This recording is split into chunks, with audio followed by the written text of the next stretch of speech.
नमस्कार, स्वागत है आपका। आप देख रहे हैं यूपी मांगे उत्तर। आपके साथ मैं हूं राम मोहन शर्मा। यूपी मांगे उत्तर में आज बात करेंगे पंचायत चुनाव के पहले चरण की। अपने गांव के लिए, अपने क्षेत्र के लिए और अपनी जिला पंचायत के लिए आज जनता ने मतदान किया है। मतदान का मकसद ग्रामीण उत्तर प्रदेश के लोकतंत्र, पंचायत प्रणाली को मजबूत करना था। कोरोना का डर भी था, बावजूद इसके मतदाताओं का हौसला कमजोर नहीं पड़ा। आज बात इसी की करेंगे कि मतदाताओं ने किस पर भरोसा किया है, पहला चरण क्या दिशा दिखाएगा, किन बातों को देखकर मतदान किया गया है। लेकिन चर्चा से पहले वोटिंग परसेंटेज आपको दिखाते हैं। ये वोटिंग परसेंटेज आप देखेंगे तो आपको लगेगा कि कोरोना के इस डर के बीच लोगों ने घर से निकलकर मतदान में अपनी जिम्मेदारी निभाई है। ये पोलिंग परसेंटेज आपके सामने है। शाम को 5 बजे तक के आंकड़े: गोरखपुर में 57.22, बरेली में 75.3%, भदोही में 57.38%, अयोध्या में 61.12%, आगरा में 63.55%। ये मतदान का परसेंटेज है। महोबा में 65% मतदान हुआ। इसके अलावा रामपुर में 61.85% मतदान हुआ। संत कबीर नगर में 60% से ज्यादा वोट डाले गए। सहारनपुर में 64% से ज्यादा वोट डाले गए। ये शाम को 5 बजे तक के आंकड़े हैं कि जाहिर है कि अब ये जब फाइनल आंकड़ा चुनाव आयोग की तरफ से आएगा तो ये आंकड़े जाहिर है कि बढ़ेंगे। झांसी में लगभग 70% मतदान हुआ शाम को 5 बजे तक, और जब फाइनल आंकड़ा आपके सामने होगा तो ये और बढ़ेगा। गांव की सरकार चुनने में जब मतदाता वोटिंग करते हैं तो एक एक घर से वोटर्स को निकाला जाता है, बूथ पर लाया जाता है, और ये वजह है कि वोटिंग अच्छी होती है, ज्यादा होती है। पंचायत चुनाव में ये वोटिंग परसेंटेज बता रहा है कि कोरोना का डर था, इसके बावजूद लोग बूथ तक आए हैं और मतदान करके ही घर गए हैं। इसी पर चर्चा करने के लिए 3 खास मेहमान हमारे साथ जुड़े हुए हैं। हरीश श्रीवास्तव जी हमारे साथ जुड़े हुए हैं, प्रवक्ता हैं भारतीय जनता पार्टी के। हरीश जी, बहुत बहुत स्वागत है आपका। मनोज काका जी हमें ज्वाइन कर रहे हैं, प्रवक्ता हैं समाजवादी पार्टी के। मनोज जी, बहुत स्वागत है आपका भी। और उमाशंकर पांडे जी भी हमारे साथ जुड़े हुए हैं, प्रवक्ता हैं कांग्रेस पार्टी के। बहुत बहुत स्वागत पांडे जी आपका भी। हरीश श्रीवास्तव जी, पहला प्रश्न आपसे, क्या दिशा दिखाएगा ये पहला चरण? जिस तरह से वोटिंग हुई, लोग घरों से बाहर निकले, जबकि कोविड को लेकर गाइडलाइन है, मास्क लगाकर जाना है, सोशल डिस्टेंसिंग रखनी है, इसके बावजूद जनता जो निकली है उसको लेकर क्या कहेंगे आप? देखिए, इसका तो 2 मई को जब चुनाव परिणाम आएंगे तो उसके बाद ही जो जनता का निर्णय है, ग्राम स्वराज्य की जो ये परिकल्पना है, ग्राम पंचायत की जो ये चुनाव है, इनको लेकर के 2 मई के बाद जब इसके चुनाव परिणाम आएंगे तो तभी स्पष्ट रूप से उसकी दिशा मालूम पड़ेगी। लेकिन भारतीय जनता पार्टी लगातार जिस तरह से जन जन के साथ संपर्क और संवाद में पार्टी के शीर्ष नेतृत्व से लेकर के और जो बूथ तक के कार्यकर्ता हैं, वो लगातार जिस तरह से गांव गांव, गली गली, घर घर लोगों के साथ संवाद संपर्क करते रहे, सरकार के काम के बारे में, सरकार के नीतियों कार्यक्रमों के बारे में, जो लोक कल्याणकारी कार्यक्रम है उनके बारे में उनके साथ संवाद करते रहे। कहीं भी उनकी समस्याएं थी, उनके भी समाधान के लिए पूरी जनता, भारतीय जनता पार्टी के जो जनप्रतिनिधि हैं, जो कार्यकर्ता हैं, उन्होंने अपनी प्रतिबद्धता को प्रूव किया है। और तो इससे, इस आधार पर मैं कह सकता हूं कि जो ये पंचायत के चुनाव, उसमें भारतीय जनता पार्टी के जो समर्थक है उनको बड़ी विजय हासिल। ठीक, विजय हासिल होगी, लेकिन कई जगहों पर स्थितियां काफी खराब हो गई। यहां तक कि आगरा से खबर आई कि मतपेटी लूटकर लोग फरार हो गए। बाद में उन पर बताया गया कि एनएसए के तहत कार्रवाई होगी। प्रशासन आपके हाथ में है, इस तरह की स्थितियां क्यों बनी हरीश जी? देखिए, ये तो अभी चुनाव में आप देखते हैं कि अपवाद स्वरूप कुछ घटनाएं घटती। ये जो जिला प्रशासन होता है, वहाँ की जो व्यवस्था होती है, उसकी जिम्मेदारी होती है कि इस तरह का जो अगर कहीं न्यूसेंस है तो पहले से उन चीजों का आकलन करके और वहां सुरक्षा व्यवस्था चाक चौबंद करें। कई बार इस तरह के कुछ अराजक तत्व तो इस तरह की घटनाएं करते हैं, लेकिन जहां भी जिस तरह की, जैसा आपने स्वतः बताया कि उन सभी लोगों पे एनएसए लगाने की तैयारी सरकार कर रही है। तो कड़ाई से ऐसे सबको सरकार। उमाशंकर पांडे जी, कैसा फीडबैक मिल रहा है कार्यकर्ताओं से आपको?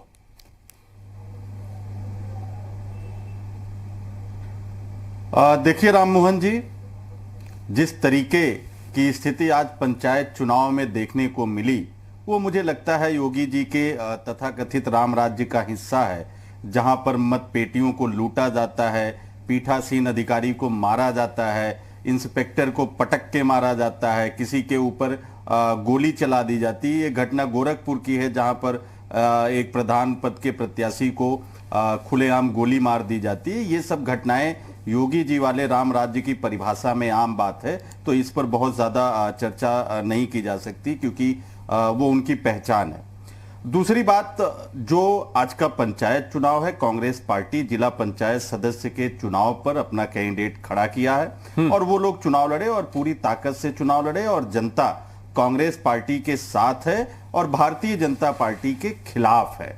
भारतीय जनता पार्टी ने जो किसान आंदोलन से लेके तमाम सारे बड़े बड़े वादे किए और हर वादे में फेल हुए, और झूठ की बिसात पर तमाम तरीके के हेडलाइन मैनेजमेंट के माध्यम से जनता को जी का और गलत तस्वीर प्रस्तुत करने।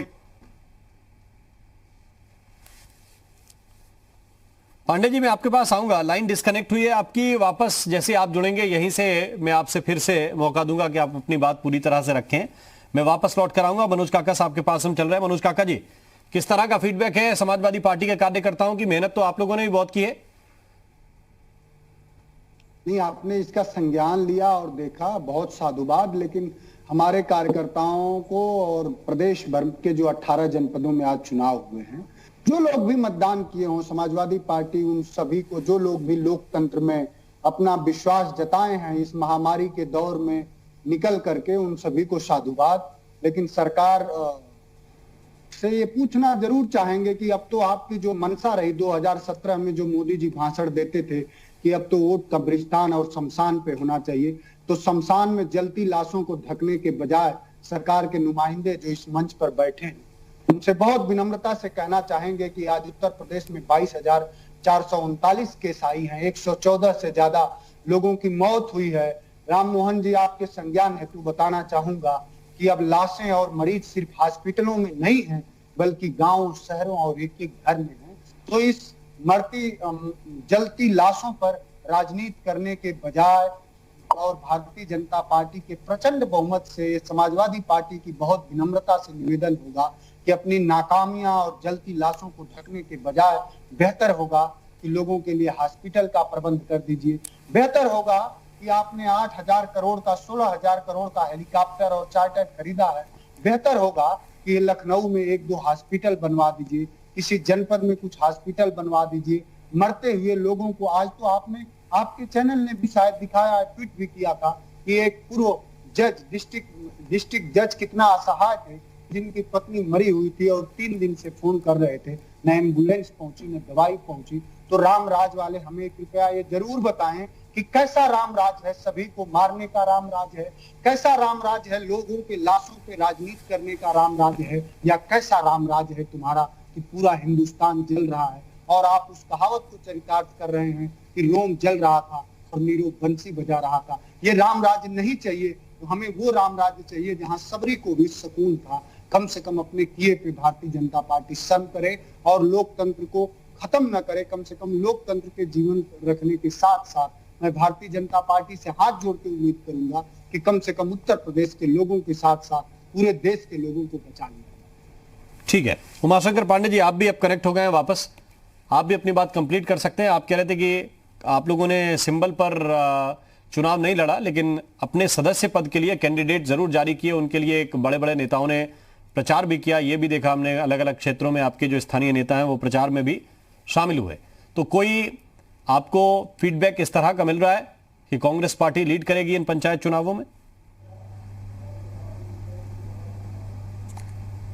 जी बिल्कुल राममोहन जी, देखिए हमारे प्रदेश अध्यक्ष से लेके हमारे राष्ट्रीय सचिव प्रभारी तक और तमाम पार्टी के उपाध्यक्ष, महासचिव, जो भी हमारे पदाधिकारी हैं, जिनको जो क्षेत्र मिला था इन 18 जनपदों में, वो सब अपने क्षेत्र में उन लोगों ने जिला पंचायत में जो हमारे समर्थित सदस्य के उम्मीदवार हैं उनके लिए लोगों ने पूरी ताकत लगाई है और इसके बेहद सकारात्मक परिणाम चुनाव प्रचार के दौरान भी देखने को मिले हैं। और 2 मई को जब चुनाव परिणाम आएंगे वो चुनाव परिणाम भी बहुत बड़े संकेत देने वाले साबित होंगे। राम मोहन जी, ये साबित होगा कि जिस तरीके से तमाम आंकड़ों की बाजीगरी के माध्यम से त्राहिमाम कर रही जनता की पीड़ा को छुपाने और दबाने का प्रयास योगी सरकार कर रही है, उसको निश्चित रूप से जनता ने समझकर इनके खिलाफ इनको सत्ता से उखाड़ फेंकने का महाअभियान इसी पंचायत चुनाव में शुरू कर दिया है। मैं अगर लखनऊ के भैंसा कुंड की बात करूं तो वहां के चिताओं को ढकने के लिए टीन शेड लगाया जा रहा है, ना कि अस्पतालों की संख्या बढ़ाई जा रही है, ना कि जान बचाने वाली दवा रेमडेसिविर की खरीद की जा रही है, ना कि हॉस्पिटल्स में बेड की संख्या बढ़ाई जा रही है, ना कि ऑक्सीजन की कालाबाजारी रोकी जा रही है, ना कि वेंटिलेटर की संख्या बढ़ाई जा रही है। छत्तीसगढ़ में भूपेश बघेल जी की सरकार ने इंडोर स्टेडियम में अस्थायी हॉस्पिटल्स रातों रात क्रिएट किए, जहां पर प्राइमरली जो जरूरत पड़ती है ऑक्सीजन की उसकी व्यवस्था करके इंडोर हॉस्पिटल्स बना दिए 350 से ज्यादा बेड का। मुझे लगता है कि योगी जी को भी और उत्तर प्रदेश सरकार को भी यह व्यवस्था करनी चाहिए थी। लखनऊ जहां तबाही है, जहां लोग मर रहे हैं, जहां बेड और अस्पताल नहीं मिल रहे हैं, वहां के लिए मुझे लगता है कि हमारा जो अंतर्राष्ट्रीय क्रिकेट स्टेडियम है, केडी सिंह बाबू स्टेडियम है, चौक का स्टेडियम है, तमाम सारे स्टेडियम है, तमाम सारे ट्रेनिंग ग्राउंड्स हैं, उनको अस्थायी अस्पताल में बदल देना चाहिए। राम मोहन जी, रोज रात को ऐसा होता है कि हम लोग बेड के लिए अपने किसी परिचित के लिए दिन रात हम लोग मेहनत करते हैं, बेड की गुहार करते हैं, इलाज की गुहार करते हैं, लेकिन स्थिति क्या है? सरकार ने हाथ पांव बांध दिए हैं। राम मोहन जी, मैं कल रात की घटना बताऊं।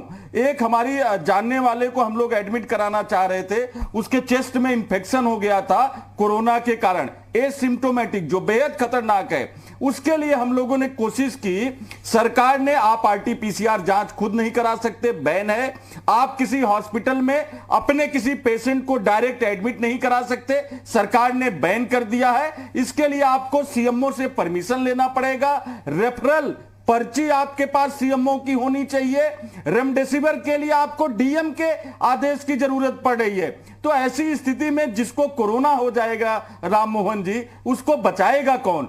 खुदा ना खास्ता हरीश जी का या कोई इनके जानने वालों में किसी को हो गया तो शायद तब लोगों की पीड़ा को ये एहसास करेंगे, लेकिन ब्रजेश पाठक जी को, इनके तमाम सांसद और विधायकों को पहले जो इससे भुगत चुके हैं उनको एहसास हो गया था, इसीलिए वो मुख्यमंत्री को पत्र लिख के दुर्दशा बयान कर रहे हैं। मुझे लगता है कि पंचायत चुनाव में राम मोहन जी जो गाइडलाइन जारी की गई थी कि कोरोना के संक्रमण को रोकने के लिए कोविड प्रोटोकॉल का बाकायदे पालन किया जाएगा, वो पालन कराने में भी योगी सरकार और इनका प्रशासन पूरी तरीके से अक्षम साबित हुआ। अभी जो आप तस्वीर दिखा रहे थे उसमें जो चुनाव मतदान का अधिकारी बैठा है, आप देखिए वो मास्क नीचे रखा हुआ है, यानी कि ना ट्रेनिंग हुई है, ना गाइडलाइन को लेकर कोई गंभीरता दिखाई दी गई है, लोगों को मरने के लिए राजनीतिक दलों ने भी कोई गंभीरता नहीं दिखाई इसको लेकर। और तीनों दल आप सामने हैं, एक बीएसपी भी है, वो लोग, उनके प्रतिनिधि जुड़ते नहीं चर्चा में, लेकिन किसी भी दल ने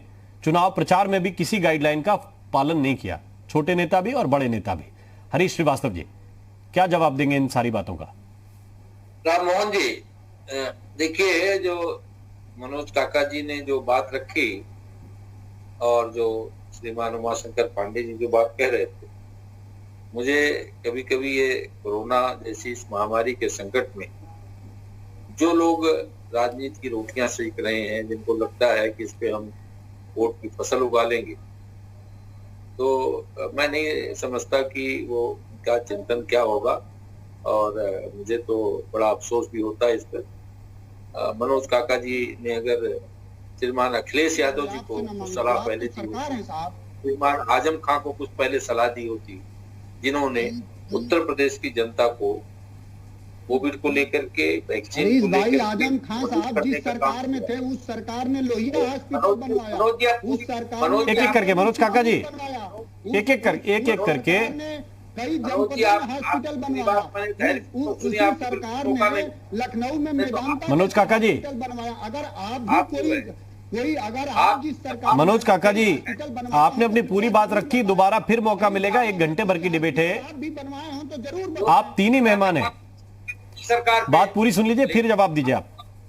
हरीश जी बोलिए। सच अपना धैर्य रखिए, समाजवादी पार्टी का सच क्या है ये तो सुन लीजिए कि आपके राष्ट्रीय अध्यक्ष है, वो वैक्सीन को कहते थे कि ये बीजेपी की वैक्सीन है, उनकी सरकार आएगी तब वैक्सीन लगाएंगे। आजम खान साहब कह रहे थे कि हम वैक्सीन ही नहीं लगाएंगे।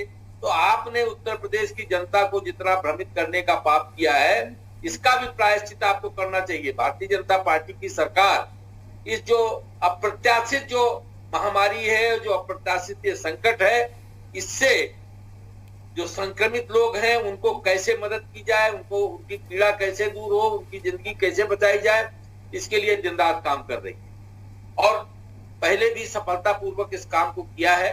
निश्चित रूप से ये जो संक्रमण का एकदम से जिस तरह से जिस तीव्र गति से संक्रमण हुआ, तो जो व्यवस्थाएं चिकित्सकीय होती हैं उसको चाहे जितना आप विस्तार दीजिए, आप केडी सिंह बाबू में बेड तो लगवा दीजिए 2000, लेकिन डॉक्टर भी चाहिए, पैरामेडिकल स्टाफ भी चाहिए कि और ऑक्सीजन सिलेंडर उसके पास रखने से उनका इलाज नहीं हो जाएगा। तो बहुत सारी चीजें हैं और कांग्रेस पार्टी की सरकारें अगर पहले सोची होती कि देश और प्रदेश की जो स्वास्थ्य चिकित्सा व्यवस्था है इस पे फोकस होना चाहिए, एमबीबीएस डॉक्टर्स की ज्यादा सीटें देनी चाहिए, ज्यादा लोग डॉक्टर पढ़ के निकले और 4 साल में डॉक्टर नहीं पढ़ के निकल जाते। योगी सरकार ने तो उत्तर प्रदेश के डॉक्टरों की कमी पूरा करने के लिए रिटायर्ड डॉक्टरों को भी उन्होंने नियुक्ति दिया, दोबारा से उनके रिटायरमेंट की एज में बढ़ोतरी किया। बीए एमएस जो डॉक्टर हैं उनको भी ट्रेनिंग करा करके उनको भी सबको लगाया।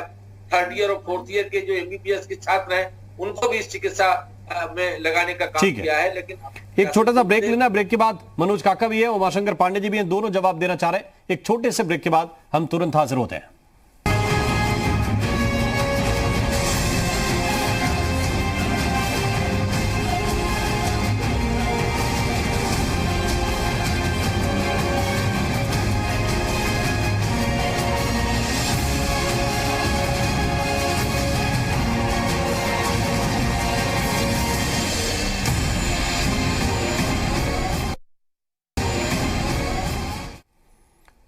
ब्रेक के बाद स्वागत है आपका। चर्चा इसी बात को लेकर कर रहे हैं कि गांव में कौन से मुद्दे रहे, कौन सरकार बनाएगा, 18 जिलों के इस पहले चरण में किसको बढ़त मिलेगी, कौन सी पार्टी पर जनता विश्वास करेगी। हमारे साथ एक खास पैनल जुड़ा हुआ है, मेहमान हमारे साथ हैं। मनोज काका साहब, आप लोग कोविड पर चिंता जाहिर कर रहे हैं, जाहिर है कि पार्टी के प्रतिनिधि होने के रूप में भी, सामाजिक व्यक्ति होने के रूप में भी चिंता जायज है, लेकिन फिर भी मेरा सवाल यह है आपसे कि क्या गांव की सरकार में भी, गांव में भी प्रमुख मुद्दा कोरोना ही हो गया है इस बार, या फिर कई और फैक्टर हैं जो काम कर रहे हैं?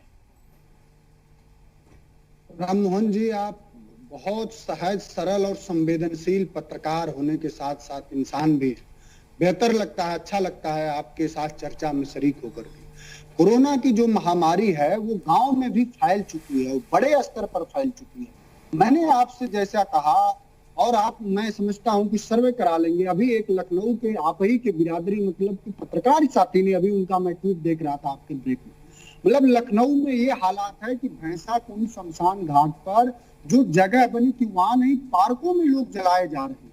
उनको लकड़ियां देने के बजाय उन पीड़ित परिवारों को जिनके घरों के लोग दिवंगत हो चुके हैं, उनको सरकार किसी तरह के मरहम लगाने के बजाय बल्कि अपनी नाकामियों को छज्जों से ढकवा रही है, ग्रिल सेट लगवा रही है। मैं सरकार से पूछना चाहूंगा हरीश भाई के माध्यम से कि हरीश भाई, जब कोई चश्मा लगाए हुआ है तो उसको कैसे ये कह दिया जाए कि आप बिना चश्मे के हैं? जिसके सर पे बाल ना दिखता हो उसको कैसे कह दिया जाए कि आपके सर पे बहुत दुबलाले बाल हैं?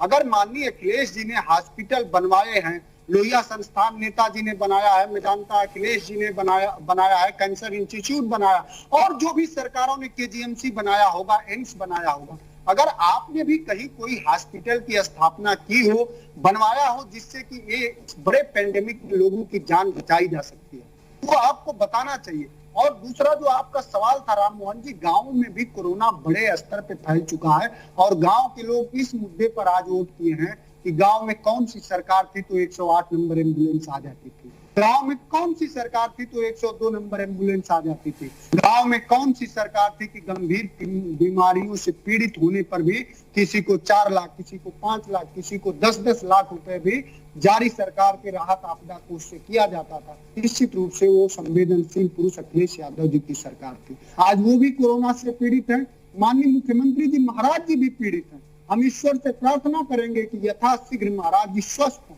हमारे नेता भी स्वस्थ हो। हम लोग तो समाजवादी लोग इतना संवेदनशील हैं कि हम तो अल्लाह से, ईश्वर से और जो भी जितने भी धर्म के उनके शीर्षस्थ लोग हों, भी भगवान हो, उन भी भगवान हो, उनसे हम यही प्रार्थना कर रहे हैं कि पूरा देश हमारी इस महामारी से निजात पा जाए। लेकिन एक रामायण में बात है राम मोहन जी कि जाकी रही भावना जैसी, हरि मूरत देखी किन कैसी। तो जिन लोगों ने भी इस रोग को नफरत के दृष्टिकोण से देखा, मैंने एक दिन और कहा कि पूरी दुनिया में भारत ऐसा पहला देश हुआ होगा कि वहां कुछ जमाती लोग फैला रहे थे, ये एक धर्म के साथ फैल रहा था। आज हम पूछना चाह रहे हैं, पूरे देश को आपके मंच के माध्यम से बताना चाहेंगे, देश के लोगों से समाजवादी पार्टी अपील करना चाहेगी कि लौटिए बुनियादी सवालों पे, लौटिए स्वास्थ्य पर, लौटिए शिक्षा पर, लौटिए रोजगार पर, लौटिए सड़क पर, लौटिए एक बेहतर भारत बनाने पर। किसी धर्म के और किसी संप्रदाय के पथ में पढ़ करके इस देश को अवनत की ओर और इस देश को बुराई की तरफ न ले चलिए। सबके अपने धार्मिक भावनाएं हैं और सबको उसका अनुपालन करने का पूरा अधिकार है। लेकिन क्या राम मोहन जी मरती लाशों पर, बीमार होते लोगों पर सवाल मैं राम मोहन जी से पूछूं, सवाल मैं जी न्यूज यूपी उत्तराखंड से पूछूं कि जो सरकारें 325 विधायक, जो सरकारें प्रचंड बहुमत की सरकार है, डबल इंजन की सरकार है, क्या उनसे पूछना वाजिब नहीं है?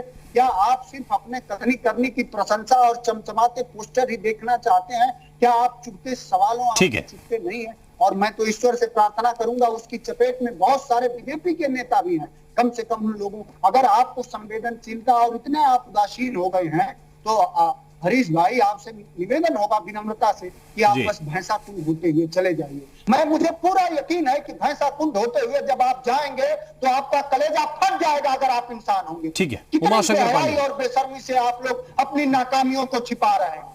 अरे अब भी तो स्वीकार करिए कि नहीं, उत्तर प्रदेश की सरकार से गलती हुई है, देश की सरकार से गलती हुई है। अगर गलती न हुई होती तो देश का शीर्षस्थ व्यक्ति जहां एक तरफ भाषण देता है कि 2 गज की मनोज काका जी, मास्क जरूरी है, 2 गज, मैंने बिना व्यवधान के आपको बोलने दिया। करके बंगाल में भाषण अब आगे भी करने में कितना फर्क है? आगे भी लोगों को बोलने दीजिए।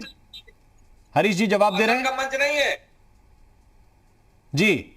देखिए, मनोज जी को भूल गया कि इनके जो नेताजी हैं लाशों पे राजनीति वो कर रहे थे, गोलियां चलवा करके भीतर, और संप्रदाय की बात कर रहे थे, संप्रदाय की राजनीति करके रोटी समाजवादी पार्टी हमेशा सेकती रही। ये लक्ष्यदार भाषण करना ये अलग एक अपनी अभ्यास हो सकता है मनोज, लेकिन वास्तविकता ये है कि उत्तर प्रदेश को जिस तरह से अराजकता की जद में समाजवादी पार्टी की सरकार ने झोंका, जिस तरह से अपराध को संरक्षण देकर के यहाँ अपराधियों की फौज खड़ी कर दी, इन सब का भी पाप समाजवादी पार्टी के सिर पर है। और जो आप 2-3 हॉस्पिटल का नाम ले रहे थे, अगर योगी जी की सरकार का काम देखिए स्वास्थ्य को लेकर के, तो पूरे उत्तर प्रदेश में हर जिले में हॉस्पिटल बनवा रहे हैं, हर जिले में मेडिकल कॉलेज बनवा रहे हैं। ये योगी जी का काम है। 9 जो मेडिकल कॉलेज हैं वो प्रारंभ हो चुके हैं, MBBS की कक्षाएं शुरू हो चुकी, वहां चिकित्सा सुविधाएं शुरू हो चुकी। तो ये ज्यादा लक्ष्यदार भाषण करके आप जनता को प्रभावित कर लेंगे, ऐसा नहीं है। जनता भी सब जानती है। 2017 में जब आप कांग्रेस पार्टी के श्रीमान राहुल गांधी जी के साथ गलबहियां डाल करके चल रहे थे, तब भी आपको लग रहा था कि 400 में 500 सीटें समाजवादी पार्टी जीतेगी। और जब आप बहन मायावती जी के साथ 2019 में चुनाव लड़ रहे थे, तब भी आपको लग रहा था कि उत्तर प्रदेश में तो सारी सीटों पे उन्हीं के आपके ही परचम फहराएंगे। लेकिन जनता ने आपको जवाब दिया था, पंचायत चुनाव में भी जवाब देगी। केवल लक्ष्यदार भाषण करने से जनता नहीं, जनता तो बहुत माइक्रो उससे देखती है, और उसका ऑब्जर्वेशन आप सबसे हम सबसे ज्यादा एक्यूरेट होता है, वो जानती है कि कौन क्या कर रहा है। बातों पर बातें करने से जनता का दिल नहीं ठीक। उमाशंकर पांडे जी, उमाशंकर पांडे जी, कुछ और फैक्टर भी हैं जो काम करेंगे या कोविड को देख के ही जनता वोट की है इस वाले फेस में?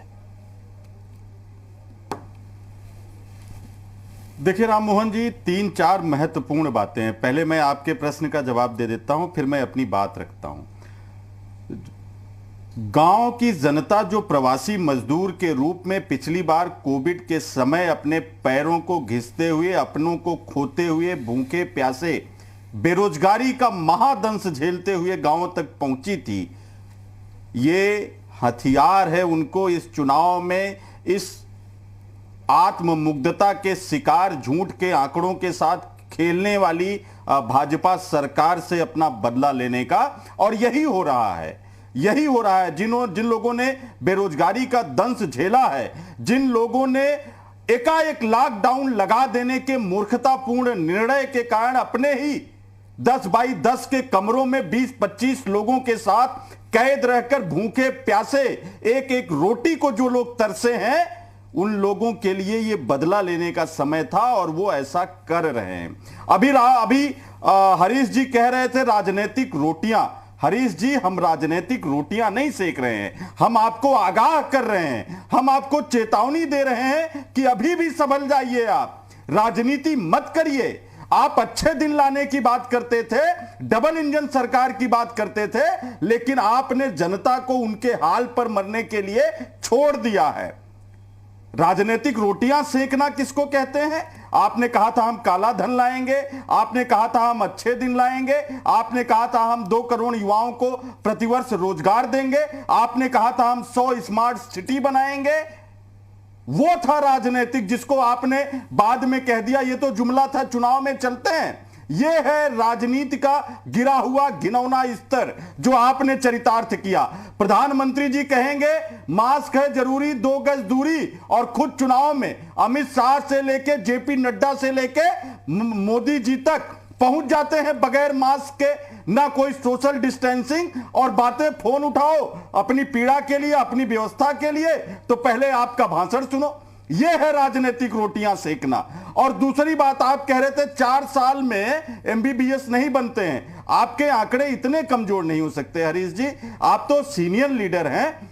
इसके पहले कल्याण सिंह उत्तर प्रदेश में मुख्यमंत्री रहे हैं, राम प्रकाश गुप्ता, राजनाथ सिंह के बाद योगी आदित्यनाथ जी आए हैं। 7 सालों से मोदी जी देश के प्रधानमंत्री हैं, क्यों नहीं बने मेडिकल कॉलेज? जबकि राजनाथ सिंह से लेके मोदी जी स्वयं उत्तर प्रदेश के सांसद हैं। सीबीएसई और स्टेट गवर्नमेंट 2 मेडिकल कॉलेज होते हैं, आपने बढ़ा दिए होते। पीएससी और सीएससी में 45,000 चिकित्सक होने चाहिए, लेकिन आज महज 13,000 है। लखनऊ में केवल 531 बेड हैं, और पेशेंट की संख्या कितनी है जिनको आईसीयू और वेंटिलेटर की जरूरत है? 20,000 के ऊपर है। इसलिए मारामारी है, इसलिए लोग मर रहे हैं, इसलिए कहीं ब्रजेश पाठक को लिखना पड़ रहा है, तो कहीं आपके सांसद और विधायक को गुहार लगाना पड़ रहा है, कहीं तमाम आईएएस ऑफिसर्स उनके अपने लोग मर जा रहे हैं, उनको इलाज नहीं मिल रहा है, कहीं जजेज को अपनी पत्नी को खोना पड़ रहा है। ये सब जो तमाम तस्वीरें दिखाई दे रही हैं, वो आपकी अकर्मण्यता और अक्षमता का है। और माफ करिएगा, मैं राम मोहन जी ये बात आपके चैनल से नहीं कहना चाह रहा था, लेकिन मुझे कहना पड़ रहा है। एक समाचार पत्र है जो प्रमुख समाचार है पत्र है पूरे देश का, नंबर 1 का वो दावा करते हैं। वो उनके लोग रहे हैं, आपके सांसद, उनके जितने भी 3 मालिक रहे हैं वो सब आपके राज्यसभा के सांसद रहे हैं, और उनको लिखना पड़ा है कि आपने कागजों पर अस्पताल बनाए हैं, आपने फर्जीवाड़ा किया है, आप जो दावे कर रहे हैं वो सब फर्जी है। कागजों पर आपने अस्पतालों की संख्या बढ़ाई है, बेड की संख्या बढ़ाई है। वो अखबार आपके खिलाफ लिख रहा है जो हमेशा आपका गुणगान करता रहा है। नहीं तो कल का फ्रंट पेज उठा के पढ़ लीजिए, आपने उनके 3 मालिकों को सांसद बनाया है राज्यसभा का। मैं नाम नहीं लेना चाहता, क्योंकि मुझे लगता है कि ये जी न्यूज के बिजनेस एथिक्स के खिलाफ होगा। इसलिए मैं नाम नहीं ले रहा हूं, लेकिन संकेत दे रहा हूं, वो देश का सबसे बड़ा अखबार है, उसको आपके खिलाफ लिखना पड़ा है। इससे बड़ा शर्मनाक बात क्या होगी आपके लिए? उमाशंकर पांडे जी, कोई पत्रकार अच्छी खबर छापे, सही खबर छापे, तो आप उसको कहते हैं लिखना पड़ा है। कोई उस वक्त उनके नजरिए, पत्रकारों के नजरिए से खबर होती है, वो खबर अलग अलग राजनीतिक दलों के नजरिए से अलग हो सकती है। मैं आपसे जब संवाद कर रहा हूं तो मेरा अपना नजरिया है, मैं उससे करूंगा। आपको अच्छी कई बार लगती है, कई बार आप उखड़ भी जाते हैं, मुझसे नाराज भी हो जाते हैं। मेरा सीधा ये कहना है कि कई बार आप किसको सांसद बनाया, कौन कहां से क्या बना, ऐसे आपके राजनीतिक दल ने भी बहुत से पत्रकारों को सम्मान दिया होगा। मेरा सीधा सवाल हरीश श्रीवास्तव जी यही है कि पंचायत चुनाव में जाहिर है कि कोरोना एक बड़ा विषय रहा है। जी जी पांडे जी कुछ कह रहे हैं? उस समय सब चीजें किनारे होती हैं। मेरा राममोहन जी, मेरा सिर्फ इतना कंसर्न है, जब मौत का तांडव चल रहा हो उस समय सब चीजें किनारे होती हैं। बिल्कुल, उस समय तो फोकस केवल मुख्य मुद्दा जो होता है लोगों की जान बचाने का होना चाहिए, इसलिए मुझे यह बात उठानी पड़ी। ठीक है हरीश श्रीवास्तव जी, व्यवस्थाएं बेहतर करना सरकार का काम है। गांव में आप लोगों ने दावा किया कि मजदूरों को रोजगार दिया गया, आप लोगों ने यह दावा किया कि जो लोग प्रवासी थे वो जब प्रदेश में आए तो उनको आर्थिक मदद दी गई। ये सारे फैक्टर बीजेपी के लिए काम करेंगे, या फिर जो स्थितियां इस वक्त हैं, पिछले 10-12 दिन से जो बढ़ते हुए आंकड़े हैं, उसका असर भी इन चुनावों में पड़ेगा? देखिए, निश्चित रूप से राममोहन जी, मेरा अपना भरोसा है कि जो सरकार ने काम किया है, जिस तरह से लोगों के संकट में, लोगों के रोजी रोजगार के लिए सरकार खड़ी रही है, वो निश्चित रूप से चुनाव पे उनका असर पड़ेगा और वो भारतीय जनता पार्टी के साथ खड़े रहा। जो उमाशंकर जी जो बहुत ही इस समय उत्साहित दिख रहे हैं, उनको लग रहा है कि कोरोना महामारी कांग्रेस के लिए कुछ भाग्य का उदय लेके आई है। तो इस तरह की जो राजनीति करते हैं श्रीमान राहुल गांधी, लगातार 14 से ही वो सरकार के तरह तरह के एक जनता गुमराह करने वाले मुद्दे लेके आते थे और हमेशा उनका फ्लॉप साबित होता था, क्योंकि वो सच्चाई से परे होता था। जो भी कांग्रेस का नेतृत्व जो सवाल उठाता था वो सच्चाई से परे होता। इसी तरह से श्रीमान उमाशंकर पांडे जी जो लखनऊ के बारे में कह रहे हैं, निश्चित रूप से महामारी का एक अप्रत्याशित संकट आया है, बहुत सारे लोग संक्रमण से ग्रस्त हैं और अब जो जितने अस्पताल हैं, जितनी चिकित्सा सुविधाएं वो कम पड़ रही हैं, लेकिन सरकार ने जो काम किया है वो केजीएमओ को कोविड डेडिकेटेड वो घोषित किया सरकार ने, और मुझे लगता है कि 3000 से ज्यादा बेड केजीएमओ में होंगे सब मिला करके। तो सरकार कोई ऐसा एक भी कदम छोड़ नहीं रही है जो जनता को सहूलियत देने में कारगर हो सकते हो।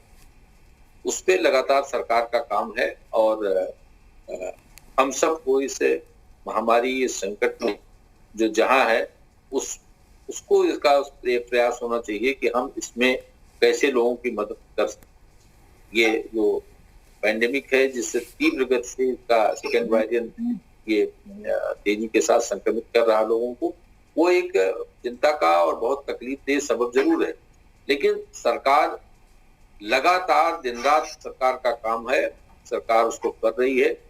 जो घटनाएं घटती हैं अपवाद स्वरूप सिस्टम में भी तमाम तरह की खामियां होती हैं।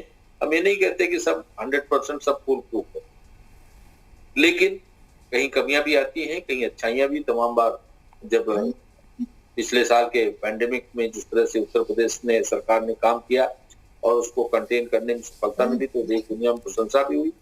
आज समाजवादी पार्टी जो लगातार भ्रम फैलाती रही, कांग्रेस पार्टी जो लगातार भ्रम फैलाती रही, उस समय लॉकडाउन को लेकर सवाल कर रहे थे, अब आज कह रहे हैं कि लॉकडाउन नहीं लगाया जा रहा, अब ये लॉकडाउन की मांग कर रहे हैं। तब लॉकडाउन को लेकर के तरह तरह की टिप्पणी ये करते थे। तो ये जो विरोधी दल का अपना एक सरकार के पे आप सवाल खड़े करिए, लेकिन सरकार पे अगर आप नाजायज सवाल खड़े करेंगे तो उससे कोई जनता आपको ज्यादा नंबर नहीं दे देगी। गलत सवाल खड़े करेंगे तो जनता आपको ज्यादा नंबर नहीं दे देगी।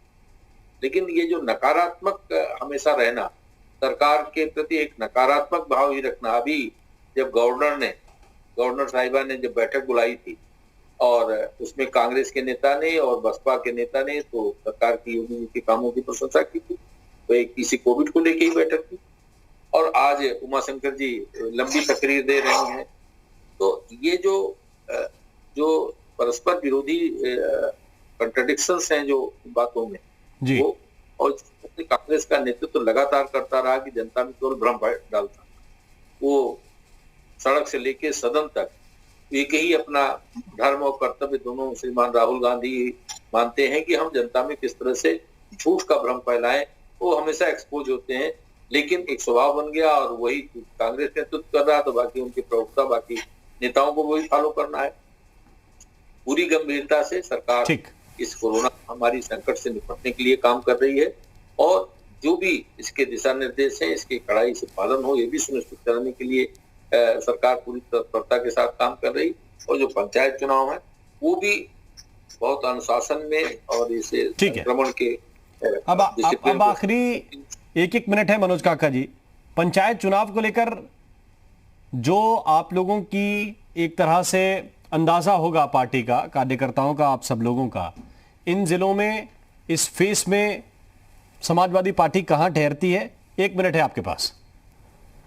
समाजवादी पार्टी निश्चित रूप से हमें पूरा भरोसा है कि पंचायत चुनाव में जिन लोगों ने वोट दिया होगा तो जो पीछे मैंने कहा कि वो जरूर सोचे होंगे कि गांव गरीब में भी 55 लाख लैपटॉप किसने दे, 18 लाख लैपटॉप किस सरकार ने बांटा और 55 लाख गरीब महिलाओं को उनका समाजवादी पेंशन किस सरकार ने दिया, ग्रामीण व्यवस्थाएं दुरुस्त कैसे हों, जो गांधी का जो था कि ग्रामीण हुनर को सशक्त कैसे किया जाए, लोहिया ग्राम आवास के थ्रू, जनेश्वर मिश्रा ग्राम आवास योजना के थ्रू, तो किस सरकार ने किया? निश्चित रूप से हमारी पूर्ववर्ती सरकार ने किया है और इस पर भी लोगों ने वोट किया होगा कि किसने अच्छे दिन कह के हमारा रोजगार ले लिया और किसने आज आत्मनिर्भर बना करके हमारी जिंदगियां ले रहा है।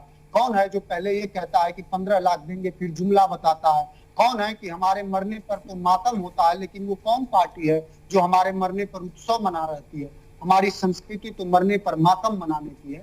तो इन सब सवालों पे लोगों ने जरूर वोट किया होगा और इन सब सवालों पे अगर वोट हुआ होगा तो हमें पूरा भरोसा है कि समाजवादी पार्टी आपका बड़ा मंच है और आपसे हमारी मुलाकातें, हमारी पार्टी की मुलाकातें अनवरत होंगी। एक लास्ट मिनट उमाशंकर चुनाव में पांडे जी, एक लास्ट मिनट आपके लिए भी, क्योंकि पंचायत पे हम चर्चा कर रहे थे, ट्रांसफर कोविड पे हो गई, पंचायत को लेकर क्या दावा है आपका? देखिए, निश्चित रूप से जनता हमारे साथ है, हम चुनाव जीतने जा रहे हैं। मैं एक जवाब देना चाहता हूं, 32 सालों से कांग्रेस उत्तर प्रदेश में नहीं है, लेकिन आप अच्छी तरीके से, राम मोहन जी, आपके दर्शक जानते हैं कि चाहे वो किंग जॉर्ज मेडिकल कॉलेज हो, चाहे वो SGPGI हो, चाहे वो बलरामपुर हॉस्पिटल हो, ये सब कांग्रेस पार्टी की सरकारों ने बनाए हैं। जितने भी मेडिकल कॉलेजेस हैं, चाहे वो गोरखपुर का BRD मेडिकल कॉलेज हो या आगरा का मेडिकल कॉलेज हो, झांसी का मेडिकल कॉलेज हो, कानपुर का मेडिकल कॉलेज हो, ये सब कांग्रेस पार्टी की सरकारों में बनी हैं। और आपने क्या किया? आपने जो है पेपर पर जो है अस्पताल खड़े कर दिए, आप दवा तक नहीं दे पा रहे हैं, आप चिकित्सकों से लैस नहीं कर पा रहे हैं। ये 1 साल पहले ही ये पेंडेमिक आ गया था और ये पहले ही कह दिया गया था कि सेकंड वेव आने वाली है, आपने कोई तैयारी नहीं की। और हरीश जी, फैक्ट चेक कर लीजिए कि जिन लोगों को, जो प्रवासी मजदूर आए गांव में, उनके लिए सहारा सिर्फ 2 योजनाएं बनी। नंबर 1, कांग्रेस पार्टी द्वारा लाया हुआ मनरेगा, जिसने उनको तत्काल रोजगार उपलब्ध कराए, और दूसरा राहुल गांधी जी का स्वप्निम, जिससे कोई भूखा ना मरे, वो था खाद्य सुरक्षा योजना, जिसका आप लोग विरोध कर रहे थे। हमारा मनरेगा और हमारे द्वारा लाया हुआ खाद्य सुरक्षा योजना, इन लोगों ने गांव के लोगों को रोजगार दिए और खाने के लिए अन्न दिए। वो उत्तर प्रदेश की सम्मानित जनता समझ रही है। आज जान बच रही है तो हमारे द्वारा स्थापित अस्पतालों में अगर खाने को और रोजगार मिला तो हमारे द्वारा बनाई हुई योजनाओं से। इसलिए जनता चुनाव में कांग्रेस पार्टी के साथ पूरी ताकत से खड़ी हुई दिखाई दे रही है। सर पाते हैं लोग। तो देखिए, जो मेरा अपना भरोसा है कि विपक्ष द्वारा लगातार जो भ्रम और झूठ फैलाया जा रहा है, उसका उत्तर प्रदेश की जनता जवाब देगी और भारतीय जनता पार्टी को और मजबूती देने का काम। ठीक है, बहुत बहुत शुक्रिया, बहुत बहुत धन्यवाद आप सभी मेहमानों का हमारे साथ इस चर्चा में जुड़ने के लिए। और इसी के साथ यूपी मांगे उत्तर में अभी के लिए बस इतना ही। नमस्कार।